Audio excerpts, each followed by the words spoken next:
Have you ever seen something that you cannot explain?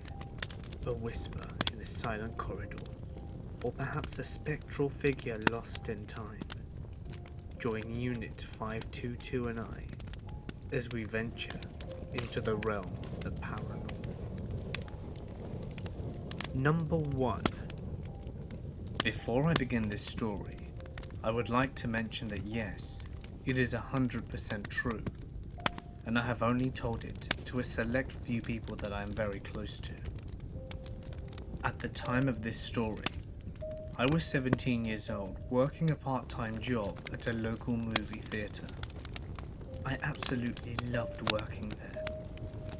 The managers were really laid back, and the employees were super fun to work with. Me and my two favourite ushers worked the same evening shift, 5:30 to 10:15, except I was the closer, so I had to stay and work sometimes until 1 a.m.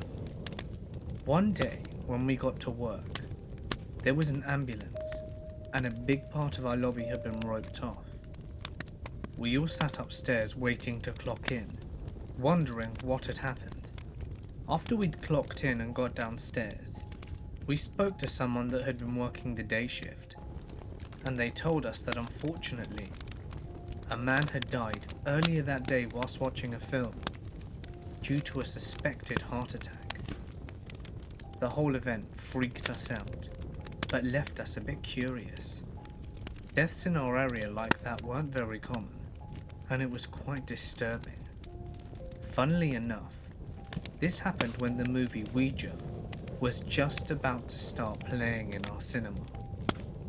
And this gave one of my friends the bright idea to try and use a Ouija board to contact the man that died.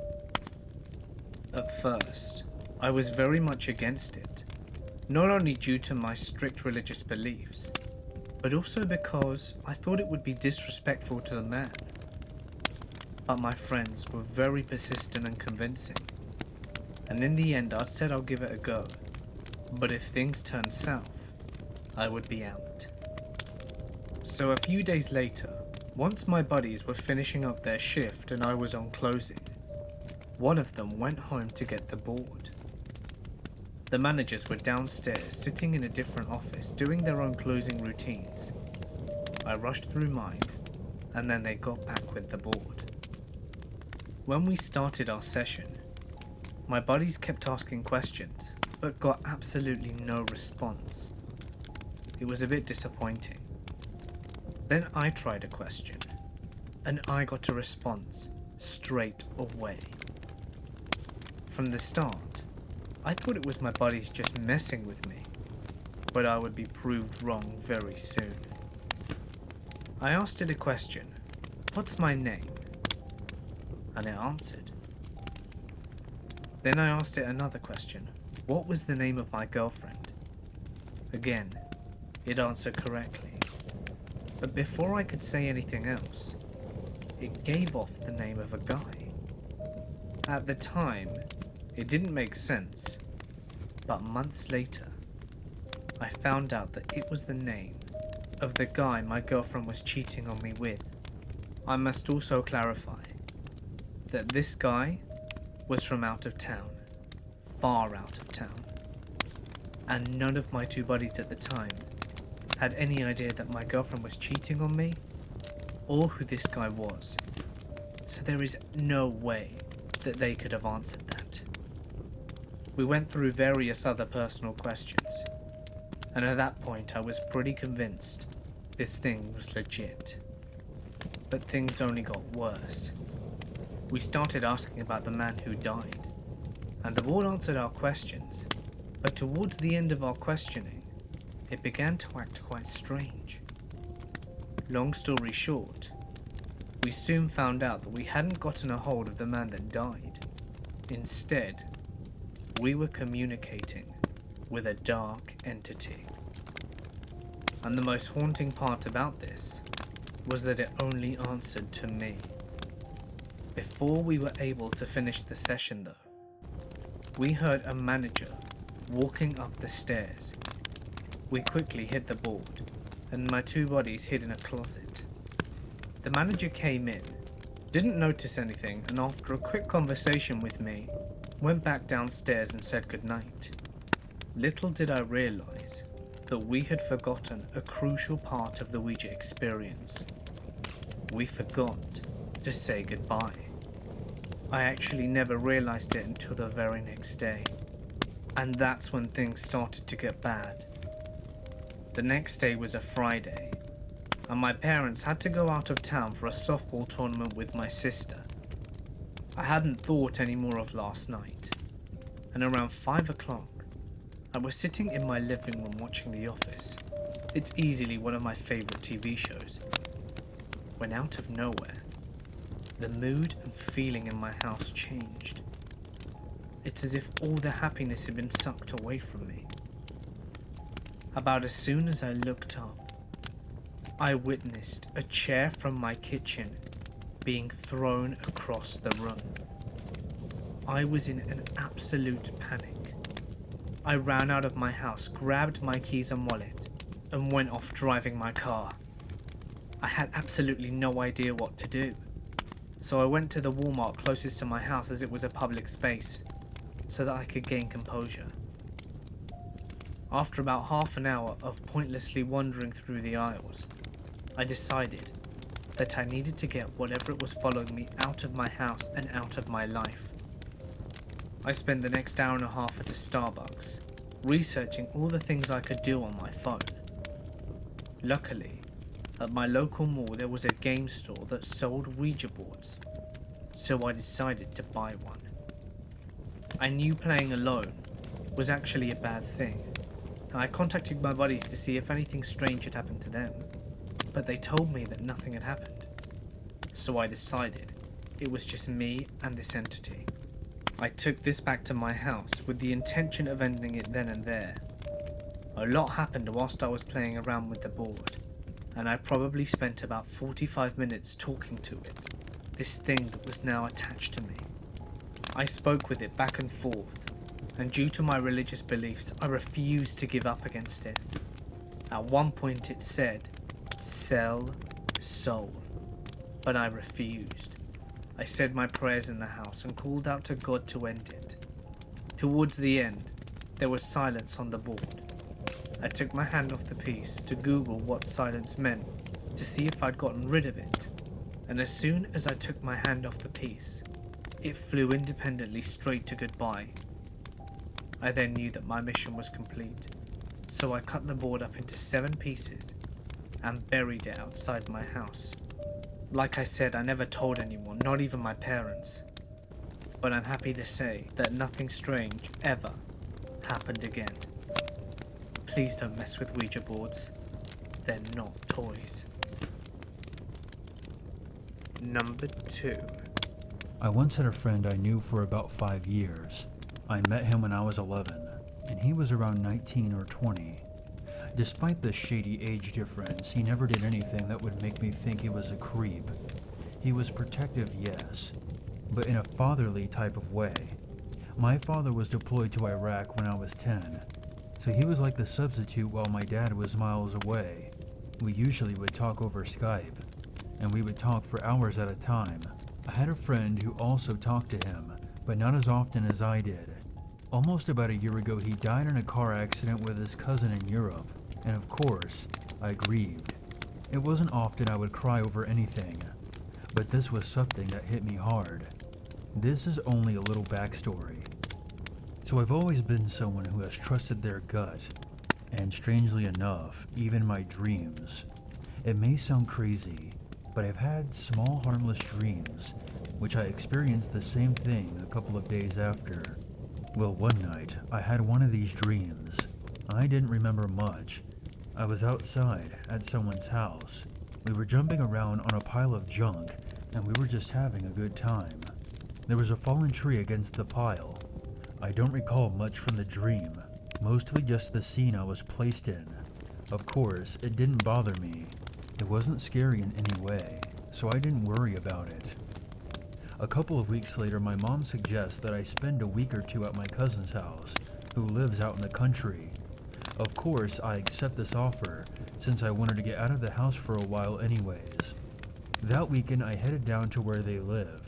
They had a huge yard with a silo and a worn-down hog barn. Right next to the hog barn was a large pile of metal, sticks, rugs, and basically a bunch of trash. Next to that was a tree. It was split in half, with one half leaning against the scrap pile. I didn't quite think of the dream, since my memory can be pretty bad at times, so I just saw it as normal. The first week goes by, and my cousin suggests that we go outside for a bit. I agree. Finding nothing else to do in their home, we head out. We walk around for a bit and talk, before making it to the scrap pile. I was the one who suggested that we climb around it. We both climbed up to the top and found cozy places to sit. I sat on one of the branches of the broken tree, and she sat further across the pile from me, on an old rolled up rug. I can get pretty hyper at times, and it makes it hard for me to sit still sometimes. So I started bouncing on the branch some. Of course, a 160-pound girl bouncing constantly on a branch is going to make it snap, and that's what it did. I tried to grab onto whatever I could, which was a small twig on the tree, which snapped easily and sent me falling. I fell straight on my back on an old gutter that was facing down. The sudden events left me in shock and unable to move. I was slowly rolling off the gutter. Below was a thick piece of metal. A sharp jutted part of the metal was sticking up and was surely going to impale me if I continued to roll over. As I rolled though, I felt someone grab my arm. They pulled me back to balance on the gutter, and I was able to sit up and safely balance myself. My first assumption was that it was my cousin who had helped me. I was about to thank my cousin for practically saving my life, but I realized she wasn't even halfway across the pile. Her foot fell through a screen and she couldn't get to me in time. Apparently I had rolled myself back before I rolled off, but I swore I felt someone pull me back. Someone who saved me from being impaled and getting severely injured, or worse. I immediately told my aunt about this, and soon my mother. My mother agreed with me that it could have been anything, but I'm convinced that it was my father figure, that he was watching over me. I still contemplate about what happened that day. Number 3. 5 years ago now. I was driving home towards Chelmsford, England. It was the middle of winter, probably around midnight, and my girlfriend was in the passenger seat. There is no moon, and the road is unlit and empty, and I am enjoying the drive.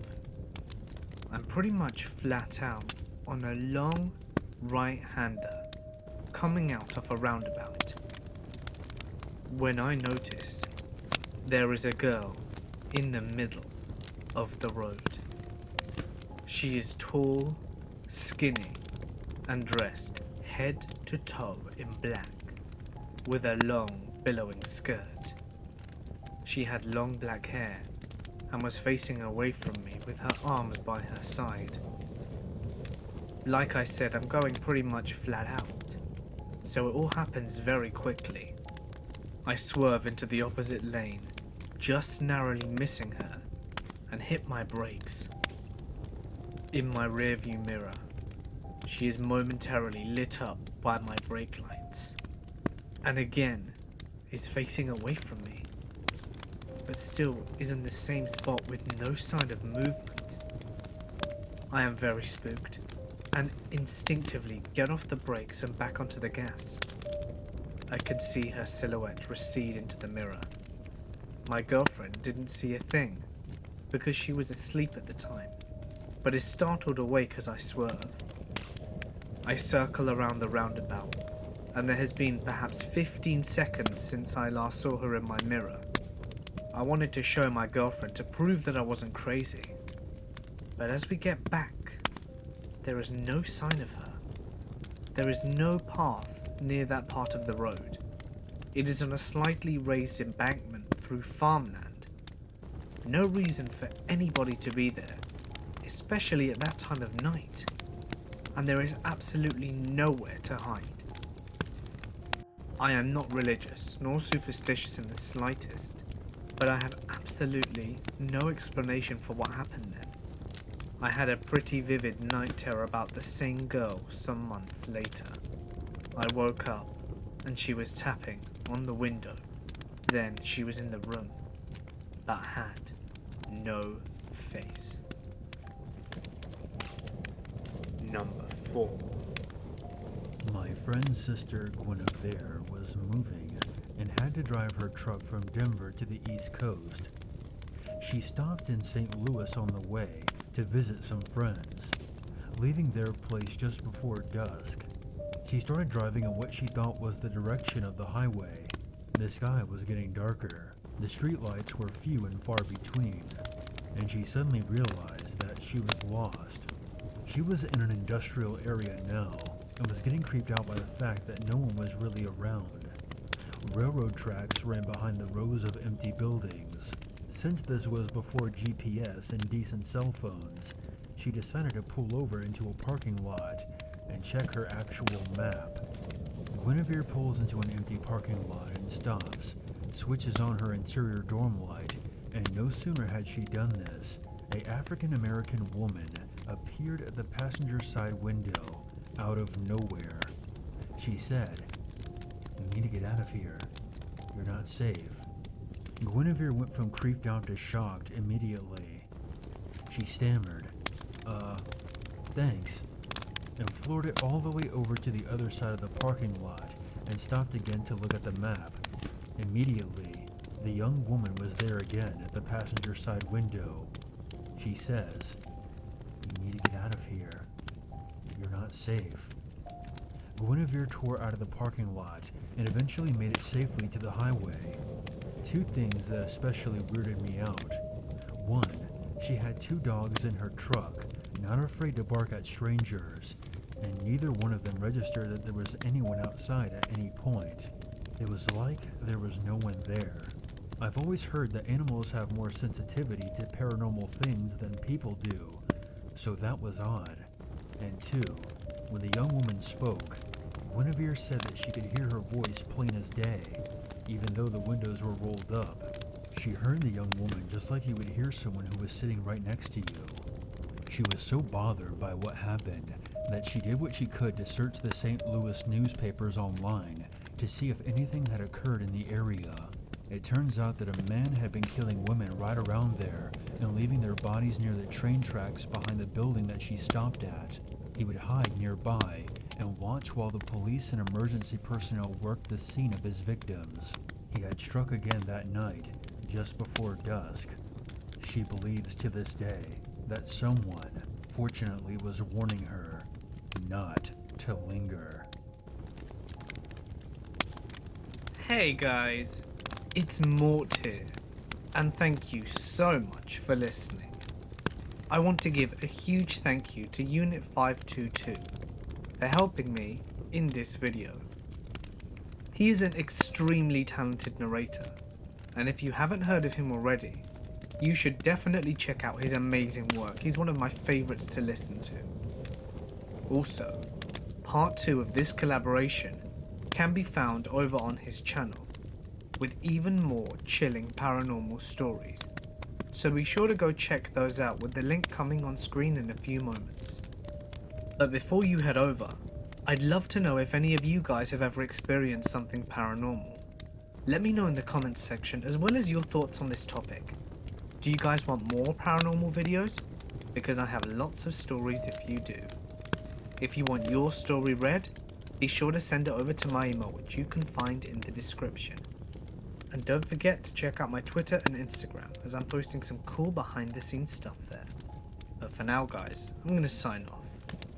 Stay awesome, and I'll see you in part 2.